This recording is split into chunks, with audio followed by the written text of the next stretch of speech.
heart of where innovation, money, and power collide in Silicon Valley and beyond. This is Bloomberg Technology with Caroline Hyde and Ed Ludlow.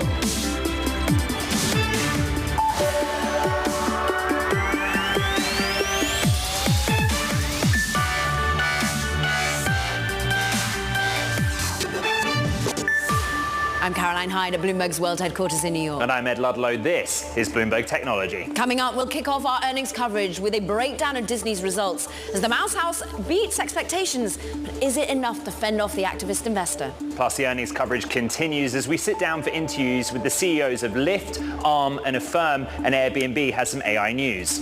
And talking of AI news, we're going to be joined by Bethany Bongiorno, the CEO of Humane, as her company unveils its hotly anticipated AI pin. Will it replace the need for an iPhone, a product she helped build? That and so much more coming up throughout this hour. The big earnings story, Disney. The story, continued cost cutting, $2 billion of additional savings, narrowing losses on the streaming business. The Bob Iger effect is working, but there's some activism still top of mind, Caro. There is, and has this been enough to assuage, of course, Mr. Peltz when it comes to the focus on this company? Disney earnings, we want to dig in deep. Needham Senior Entertainment and Internet Analyst. I'm very pleased to welcome Laura Martin. Laura, ultimately, the cost-saving strategy, the fact that he's pulling back on spending on content and maybe even shedding yet more jobs, is it enough to assuage some of those concerns? You know, I don't think so, because they just did $27 billion of content spending, and it should have been 30 because we had strikes most of their fiscal year at the Walt Disney Company. Now Iger's saying he's going to cut another $2 billion out of content. If you're a content company first, how do you cut spending lower than a strike year? So I think either he won't be successful, or the subsequent year he's going to have to spend a lot more to try to catch up. Otherwise, he's going to start. He had very nice subscriber growth for his direct-to-consumer business, 7 million subs, the most of any streaming company adds in the September quarter. If he cuts content costs again, he's suddenly going to have a horrible direct-to-consumer sub number. And so I actually don't think this will assuage Nelson Peltz, nor do I think this is a long-term strategy to cut your content costs. You know, Laura, the streaming business is still such an interesting battleground. The company basically said that by the fourth quarter of the fiscal year we've entered, streaming can be profitable, which, given everything you've just outlined, it's hard to see. Do you see that? You know, he's promised it for the last 2 years, since he got there 11 months ago or 12 months. So the answer is he sort of has to make it profitable. I think the question I have is, will they do transfer pricing? Because when they put a movie on the big screen like Avatar and then they bring it to streaming, how much do they really charge the streaming entity for Avatar versus the linear TV business or the movie business? So I sort of think there's some transfer pricing there that he can make streaming look like it's profitable, even if technically, if it was a standalone company, it would not be. So he'll hit it from a P&L point of view, but that sort of begs the question about returns on invested capital. And he said on the call he really needs to get better content. They made too much content, and the Marvel stuff especially isn't really working any longer. So we need to get more hit films and hit series out of the Walt Disney Company now. Timing is everything sometimes. The big headline, the actors' strike ends after 118 days. Why is that important now for a company like Disney? So it's really important for companies like Disney, Warner Brothers, and Fox because they have this really robust linear TV payment stream coming from their broadcast television, their ABC, CBS, and NBC, like Comcast. And without that, Netflix has been exactly positioned for them. Like, that's their competitive advantage over Netflix, is they have these lovely TV series that are decades old. All of those have been shut down because the writers and then the actors went on strike. So all their sort of offerings looked exactly like Netflix offerings. So that's bad for them. Now they're going back to work. They're going to get more television content, new episodes, 40-minute episodes. That strategically is better for them compared to the Netflix competition because Netflix has none of that. Meanwhile, they're going to be folding in Hulu, testing out how it is to have it all under one over-the-top product being offered come December. They're also, though, still eyeing what on earth they really do with ESPN to make it the digital force they want it to be. Where do you sit on the M&A storyline coming from CEO right now? Well, we would like to see Apple buy Disney, but that's an Apple question. So let me answer you ain't alone, I think. You're not the only one that thinks that, Laura. Okay, but I do think this notion of Disney Plus Hulu into a mega app is a good idea. We saw HBO Max merge with Discovery Plus, making a mega app. I do think that's where the world's going. Those mega apps are much more competitive with Netflix than standalone two different apps. And then on ESPN, what they said was they're talking to lots of partners because they want to create a new ESPN streaming app that sort of like corners the market on sports streaming. And so I'm very intrigued by who that might be, whether it's Amazon or Apple or Verizon, or they said it might be marketing support or distribution support or rights. I thought ESPN already had all the rights, but maybe not. So I'm very intrigued by ESPN. But to me, that's a little longer. He said at the earliest, that's going to be a 2024, 2025 launch. So I'm much more interested short term in the Disney Plus Hulu super app and whether that drives subscriber growth. Laura, where's the innovation story with Disney? What makes Disney a technology company, if at all? It is not. It is a content company, and right now content isn't working, so it needs to get that fixed. The content is the engine, and then what Disney does best in class is drive theme park attendance, consumer product attendance, linear TV bundles, streaming, subscription revenue. It drives everything off Avatar, Marvel, Star Wars. It is a content-first company, not a technology company. Needham Senior Entertainment and Internet Analyst Laura Martin, bringing the energy this Thursday morning. Thank you so much for your time. Now, coming up on the show, we are going to speak to Lyft CEO David Risher on the ride-sharing company's earnings. Cara, what you got? I'm actually looking at the shares of Instacart. Now, remember, they reported after the bell. It was actually better than expected for this current quarter that they were really telling us the numbers on. But again, they are talking about macroeconomic headwinds. They're also talking about perhaps a dialing back of the advertising growth we'd seen as a real driver for them. But ultimately, they're talking about the several headwinds like the rest of the online industry are facing. And she says, we're still very confident, though, in the long-term opportunity of their business, particularly in online adoption in grocery in general. And they expect to expand their category leadership over time. So a very confident Fujisimo, even though the market doesn't seem to be buying it right now. We're off by 9.5%. This is Bloomberg Technology.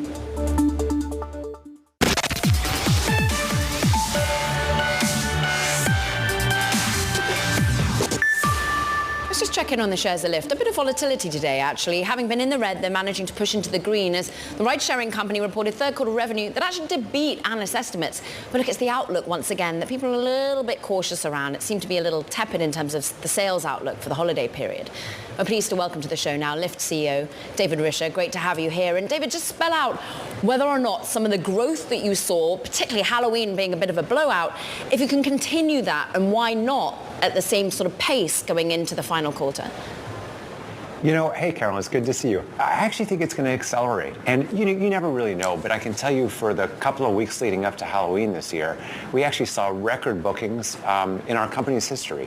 And what that tells us is that people are getting out. People want to be connected with each other. So we actually just introduced a feature today that for a scheduled ride to the airport, if we're not there within 10 minutes, we'll actually pay you up to $100. We'll even pay you to take an Uber to the airport. We really want to reduce stress for the holidays so that people can get out and enjoy themselves.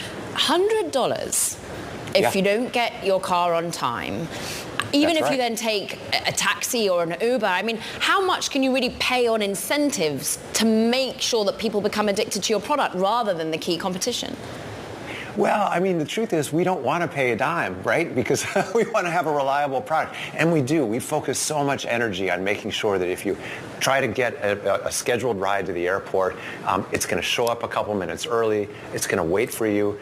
It'll help you with your luggage if you need to. That's what our drivers do so well. So, our goal isn't to pay out incentives. Our goal is to get you to the airport. But if for whatever reason, traffic jam or whatever, things get backed up, we'll get you there anyway, even if you have to take an Uber. David, I think we kind of learned quite a lot about Lyft last night, the new data on gross bookings and on ridership. But that really got me thinking about your cost base and the take rate. And I know that's kind of old-fashioned finance speak, but you have had to incentivize heavily and supply hasn't grown. So I'm just interested in how long that dynamic can continue. Yeah. So, when we think about, supply, that really means how many drivers we have on the platform. Our drivers are actually up 45% year on year.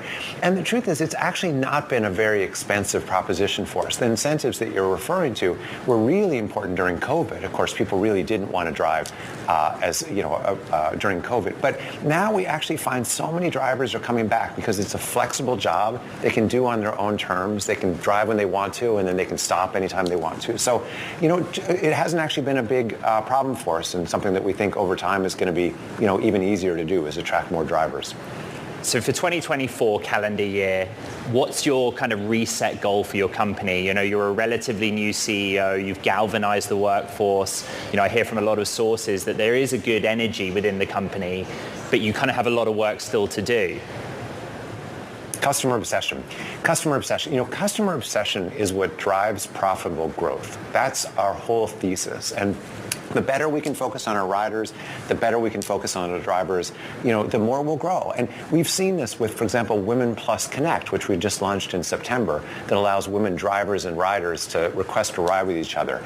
People love that feature. Drivers love it because they can drive and feel comfortable, women drivers and riders for exactly the same reason. So these are the sorts of initiatives that are so customer focused, focusing on, of course, 50% of the population, the women population, that can really continue to drive satisfaction and therefore use of driving with Lyft and riding with Lyft. David, I'm an obsessed customer when it comes to my bike. And I could send daily messages about docs not quite working. And I can imagine that it's a really hard infrastructure to try and create a perfect scenario for every rider at the moment, particularly in New York City, for example. Are you thinking of partnerships when it comes to the bikes? Are you thinking of divesting of that particular part of the business? Yeah, so I love the fact that you're a big cyclist. I know that you are. And by the way, you're not alone. In New York City, we typically provide about 160,000 rides a day, right? That's as big as a lot of public transit systems are. So it's a really significant thing for a lot of our riders. But as you say, it is, sort of a complicated business. We're actually putting in new docks in New York. I don't know if you've seen them yet, but they're easier to dock. They actually charge up the electric bikes, which are a huge source of growth. But anyway, to your question of are we looking to partner? We are. We're looking to partner with organizations that can really continue to invest in the infrastructure that's needed so that e-bikes can be even more popular tomorrow than they are today. David, I'm sorry, I want to go back to the supply issue because I'm reading the sell side reaction, and even with Women Plus Connect, I see that as kind of a driver for ridership, but I wonder if that initiative has also brought more women drivers to your platform and made you more competitive on the supply side too. It sure has, and it's such a good point because, look, only 23% of our drivers are women today. And by the way, they only drive 15% of hours. So what does that tell? Even though it's a great job, right? Because it's flexible, you can log in when you want to, you can log off, you can pick your kids up from school, you can go to your other job, whatever it is you want to do. So what that tells us is we need to continue to invest in bringing more women drivers onto our platform, which increases the overall driver supply, to your point, and that's what we see happening. We're now available in 50 markets across the United States. 55 across the United States. And it's super successful. So it's a great example of a customer-obsessed initiative that benefits both drivers and riders and ultimately makes it more appealing for everybody, which then, of course, drives growth, which drives profitability. That's how you build a great business. David, we ask you once again, I think now for the third time, are you open still at this point to a sale or being acquired? I love the consistency of the question. I'll give you a consistent answer. We will always answer the phone. That's part of the job, but it's not our focus. Our focus is on customers and just obsessing over them so that they can get, home for the holidays. They can get to Thanksgiving stress-free. That's really the focus. Lyft CEO David Risher, great to catch up. Thank you for joining us from San Francisco. We appreciate it.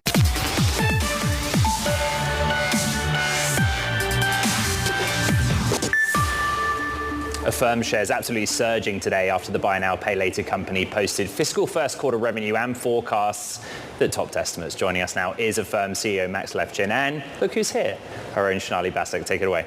Thanks, Ed, and thank you, Max, for joining us. Of course, the market is reacting to the numbers, the revenue, doing much better than expected. But there's a point that I want to touch on here first, and it's this idea of credit quality. Because even though you've seen a little bit of a deterioration quarter over quarter, it improved quite meaningfully from a year ago. Is that sustainable? I will point out that even the deterioration, as you put it, was something that we had predicted and deliberately communicated to the market a quarter ago, where we said, look, we expect a slight increase through the summer, entirely seasonality related, and it will normalize right after, and that's exactly what we saw. So what all of this means is we are in control of the credit outcomes of the loans we make. And it is in contrast to the rest of the industry. Anywhere you look, you see delinquencies creeping up and folks struggling to maintain any sort of a quality credit performance, while we have been able to distinguish ourselves. It's not an accident, and it's not a secret of any kind. It's the structural advantage that we have. We write very short-term transactions. 4.5 months is the weighted average life of a loan. And every transaction is individually underwritten, which means that we have an incredible degree of control over what we actually put into our book. Max, the other thing that you've been talking about more at Affirm, you're a traditional buy now, pay later pioneer, but you now have the Affirm card. How much does that compete with the buy now, pay later model? It's actually perfectly complementary to it. It's, to me, I'm heavily biased. It's sort of my baby, but it is for the moment at least, the peak of achievement of buy now, pay later. It's buy now, pay later on your debit card that works both online and offline, entirely with control into your hands. You decide if it's going to be a transaction that just settles against your cash balance or becomes a buy now, pay later loan. As always with Affirm, entirely transparent, no late fees, no compounding interest, no gimmicky, schlocky schemes to contend with. So it's the perfect embodiment of what we've been working on for a decade and more. So it's just complements with everything we've done, and we have incredible roadmap of plans for the card. We'll talk a lot about it next week at our Investor Forum event, but we have years and years to build into this thing. Max, it's Ed here. Hi. We got Adobe Analytics data this morning that showed October was a record in the US for online spending, and BNPL was a big sort of contributing factor to that. I know you've talked about the Amazon relationship, and you just mentioned next week, but what other modalities do you see buy now, pay later kind of growing into going forward? I think there's quite a lot more road to cover. I think the secular shift, especially among the young consumers, we're about 2/3 millennial and Gen Z on our consumer base, they ask for more transparency. They want easier way to understand what it is they're going to own when they're going to be out of debt. And so just that pull alone creates ample opportunity for a company like ours to grow. We think there'll be incredible growth in offline. We buy with buy now, pay later and brick and mortar on our card, but also from our app directly. We think there are opportunities in small business lending. You've heard our announcement last week. We're going into sole props, and we think there are many small businesses would get help there. And so there's just lots of places where this idea of honest financial products makes a lot of sense, and the end consumer of this product is just hungry for it. Morgan Stanley actually calling out how you're really communicating more clearly about the customer journey, how you can think about purchase capacity. Communicate with us about your investment capacity right now. How much do you want to be investing in the business when we do have perhaps calls that an economy is going to turn, when we are thinking about how much you need to outperform in terms of the world of AI? Where do you lean in on? We're fundamentally a software development company. Everything we do in-house and write a lot of code. The results of this quarter speak for themselves, but they're fundamentally just a sign of how well we've been executing primarily in building great software and delivering it to our partners. That is our area of investment. We're not a marketing-driven company. We don't spend really barely any money to speak of in sales and marketing. We just build great products. And so when we speak of investment, we speak of hiring talented software engineers, talented underwriters, talented machine learning folks, talented AI researchers that are just making our products better. And over time, it pays for itself. You raised your guidance, but even before that, your stock had more than doubled this year. On a 2-year basis, though, Max, you're still down. So I'm wondering, if you look at the next leg for Affirm, the next big ambition, the way to drive growth moving forward, what is next? Is it going global? Is it cutting a big deal? How do people think about the story moving forward? Yes, it is the short answer. We're already on the record that we have all the intention of going global. We spoke about United Kingdom as our likeliest next point of entry into the global market. We do think that there are plenty of retailers, both online and offline, that are still to benefit from honest financial products, the way we build them. And so we are very active in the marketplace, and there are ample opportunities these days to help retailers move inventory, especially as we head into the holidays. There's a lot of interest in our products among merchants. And then just if you look at the sheer size of the market and our place in it, as lucky as we've been with this incredible growth, we are less than 3% last I looked of e-commerce. So there's just so much to go in less than a flicker of scale in overall commerce. So we have a lot to go. Max Levchin, Affirm CEO, we thank you, and our own Shonali Basak.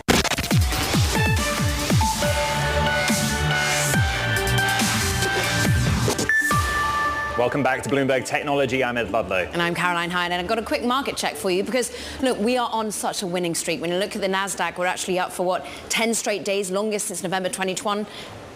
If you look at the S&P, up for the longest winning streak potentially since 2004 if we cling on to gains. The bond market sells off as we anticipate some supply today, but notably I'm looking at Bitcoin on a tear once again. We're at 36,000. Moving on, the individual movers. Apple, an interesting one. Will they face a fine once again in the EU in the whopping 13 billion euro figure? That is potentially what's being advised.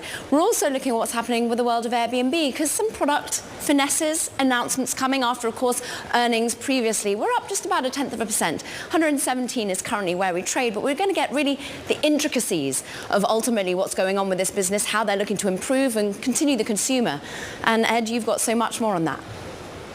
We welcome our Bloomberg Radio listeners and TV audience worldwide. Airbnb is unveiling new features and AI-powered tools for its app in a push to increase reliability. As part of the new features, listings rated above 4.9 stars with less than 1% cancellations from hosts will get a new guest favorite label. 2 million out of the more than 7 million homes on the Airbnb platform qualify for that label. Let's bring in Airbnb CEO Brian Chesky and our very own Emily Chang. Take it away, Em. Thank you, Ed, and thank you, Brian, as always, for joining us. Look, we can count on you now to sort of up the ante with these new product features a couple of times a year. And as a guest, I'm excited about guest favorites. But at the end of the day, it's about driving new business. How many new additional bookings do you think these new features can unlock? I think this is going to be a really big growth driver for us, Emily. And the reason why is the number one reason people like Airbnb is because the homes are unique. Every home is different. The biggest problem with Airbnb, and the one reason people book hotels, is you know what you're going to get. And we asked, what if we can combine the best of both?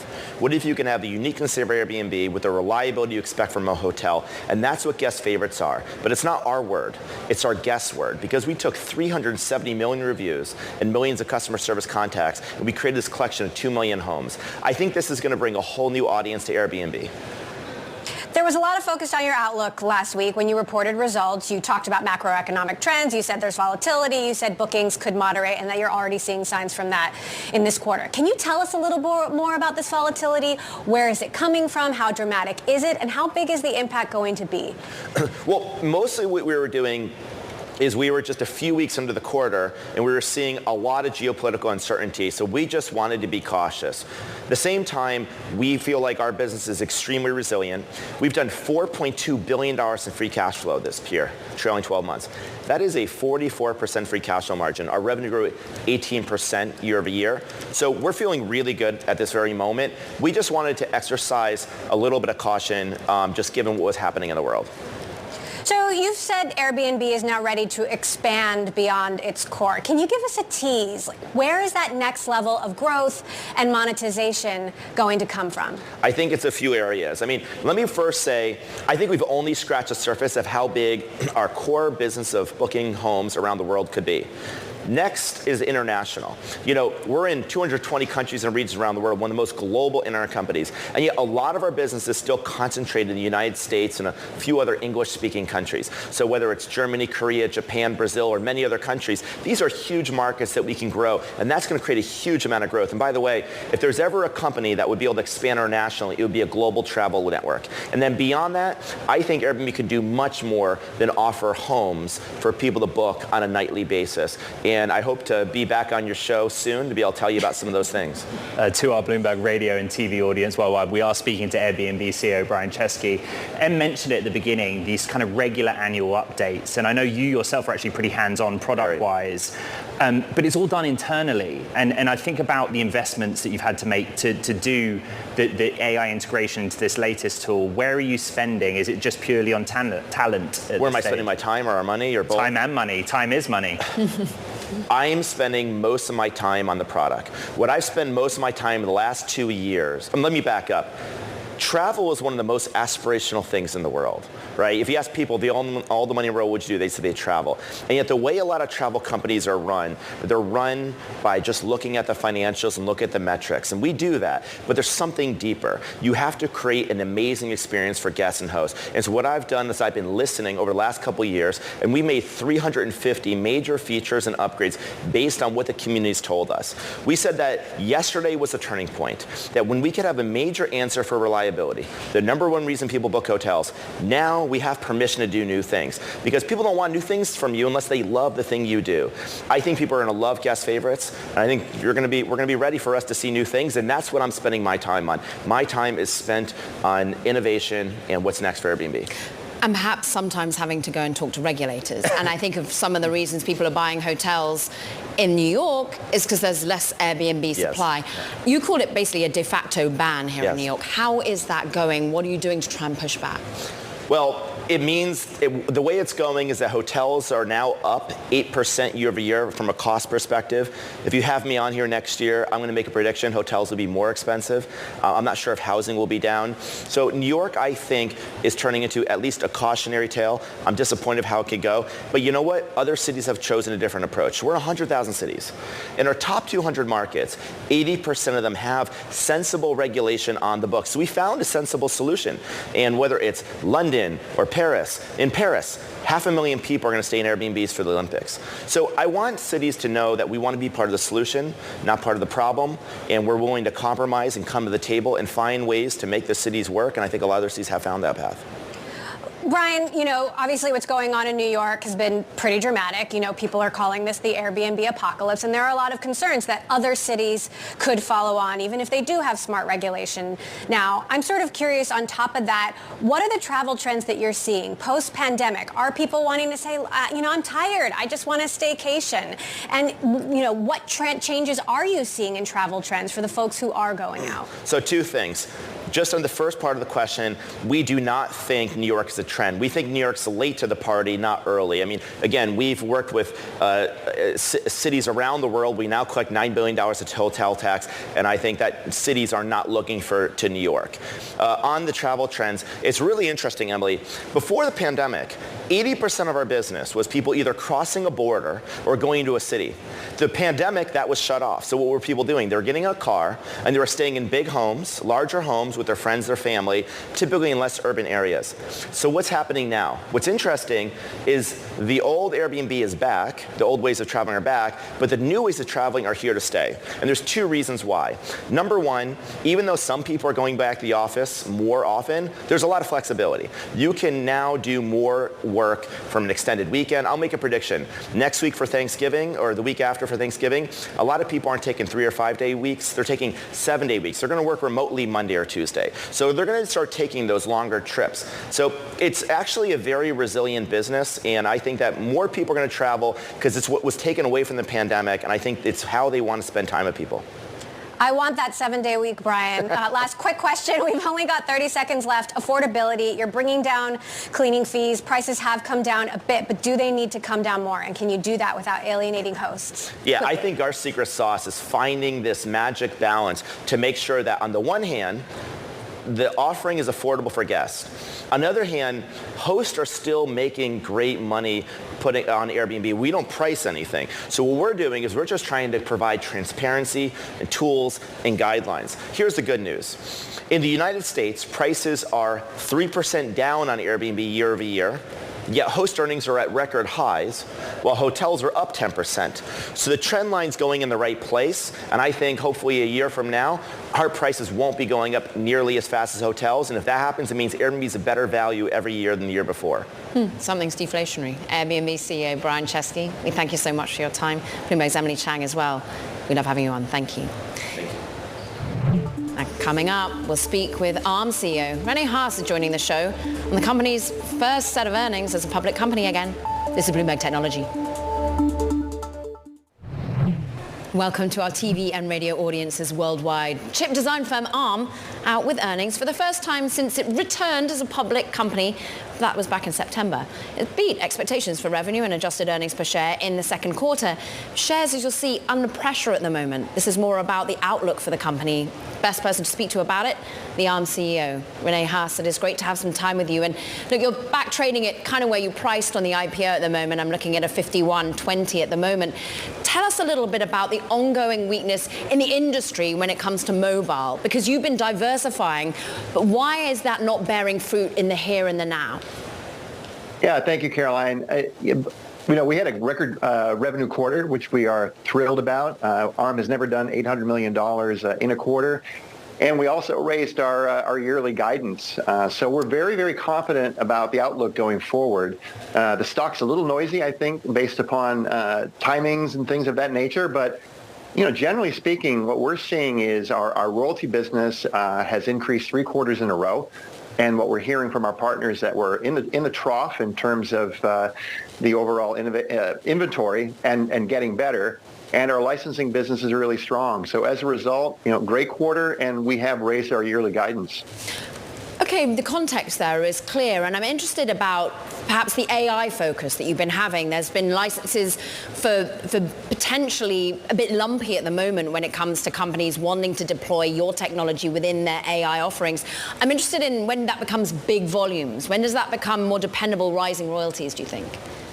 Yeah, so I think one of the things we saw this last quarter in terms of our increased licensing activity was companies looking to invest more to address this demand for AI and AI everywhere. I think the general perspective was that you need more and more compute technology. What exists in systems today is not good enough. More is needed. So I think across all markets, we're going to see AI find its way into the end product. So for us, 70% of the world's population uses ARM. It's literally impossible to do an AI application without us. And we think over the next several years, it's going to drive great growth for us. And for that, R&D is needed. And I go back to the fact that you sort of said there's noise around the share price. That's kind of the conundrum of being a public company, is the fact that you are a business that needs to spend internally, you need to innovate, you need to invest, but you've now got these short-term goals that in public investors want to see in terms of revenue build, in terms of profitability. How are you finding that tension as a publicly traded company with ultimately a more demanding public investor base? Yeah, and as mentioned again, we had record revenue in the quarter. Our licensing business was up over 100%. So what that says is companies are increasingly spending money on developing products that have ARM inside. And based upon that and the royalty outlook improving for the year, we did raise our guidance annually. So as I mentioned, we're very, very confident about the year ahead. As far as the balance between R&D and meeting goals and things of that nature, that's something every public company CEO or even private company CEO has to consider. So I don't think we're in any different bucket there. Welcome to our Bloomberg radio and television audience worldwide, speaking to Arm CEO Rene Haas. Yes, the eagle-eyed out there would notice, Rene, there's a discrepancy, right, between the cautious outlook for the current period and then this kind of full fiscal year boost you had relative to the kind of guidance during the IPO roadshow. What accounts for that discrepancy? Why short-term worry, but kind of confidence that longer term you're going to start booking, particularly on the licensing side? Yeah, so we've just returned to the public markets, and I think we've got some time to help teach the outer community about how our business works. Our licensing business is both a combination of timing and ratable revenue in terms of when we can actually recognize the revenue. We have great visibility into deals. We have great visibility in terms of revenue profile, which is why, again, we're very, very confident in the year. So inside the quarter, our licensing tends to be lumpy. Yes. Something might happen one month versus the next. But in the main, we're very, very confident and have great outlook in terms of when and if those deals will close.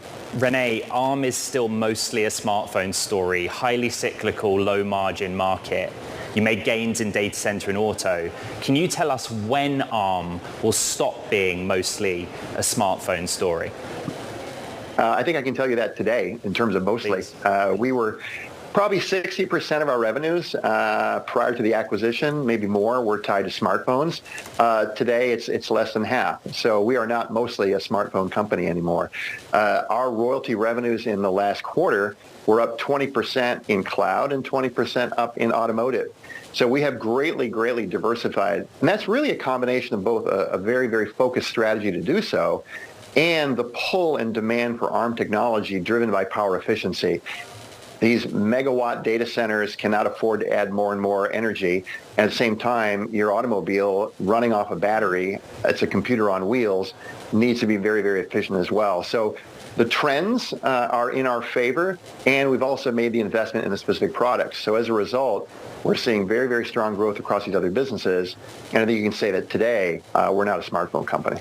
30 seconds left, Renee, which is always a joy for a CEO to hear. But I'm interested in London listing anytime soon?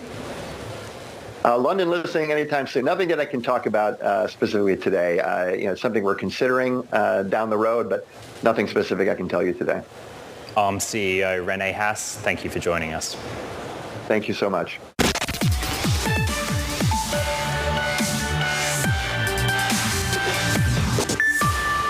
It's an AI-powered wearable device, but it's not got a screen. And it's what Humane is betting on with its new AI pin. It's a standalone screenless device. Look, that you actually pin to your clothes like your lapel, and it has users engaging with it through its intuitive kind of touchpad to make calls, send messages, take photos, so much more. Maybe translate what you're saying. You can use your hand. Let's bring in Humane CEO Bethany Bongiorno to the show, who's in San Francisco on the day of the launch. People will be able to start ordering from the 16th. I think people have already been on some sort of wait list for this. What made you build it, ultimately? Because it's going to replace the phone, if I'm getting this right. Yeah, thank you so much for having me. It's really great to be here today on a really big moment for us. We've been building for quite a while, and really the vision has always been to build the first personal computer that allows you to take AI with you everywhere. And that's really the vision that we've had since day one. People have been so excited to see what you're going to provide, largely because you've got some big backers. You've got already $230 million raised. You came out of Apple, of course, key to their product development. Everyone waiting with bated breath. Ultimately, how do you think that this will be demanded for when it's the first of its kind, but there will be competition? We already understand that Sam Altman, one of your key investors, is looking at building a wearable with none other than Johnny Ive. Yeah, I think it's incredible that we're at this moment where we are really seeing the fact that we're at the beginning of a new age of compute. I think it's incredible that there's a lot of excitement around the space, and we've been building this vision since 2018. We knew it would take some time to build an ambient, and very personal computer in the way that users expect. And I think it's amazing to see where we are now. And again, it's just the beginning. Bethany, let's break down the hardware and software component. What is it that Humane's cracked on the hardware side, and what is it that OpenAI is bringing here on the software side? Yeah, I think at the heart of it, we knew that we wanted to build something that was going to be as powerful as a smartphone. That's really challenging in a very small form factor. The miniaturization of it, the development of the antenna. We have an antenna that is truly global, that can roam anywhere. We also have a lot of technology packed in a very small package. And I think that's really the differentiator. This is a standalone device. It's not connected to any other companion device. This is something that is truly standalone and is network connected, and that absolutely has been the biggest challenge. Caroline referenced the reports from September that OpenAI and Sam will work with Johnny Ive on an AI smartphone or device, and in common you do have the underpinnings of the AI technology. How will you work around that and remain sort of unique or competitive? Yeah, I think that for us, what we're building is a true personal computer.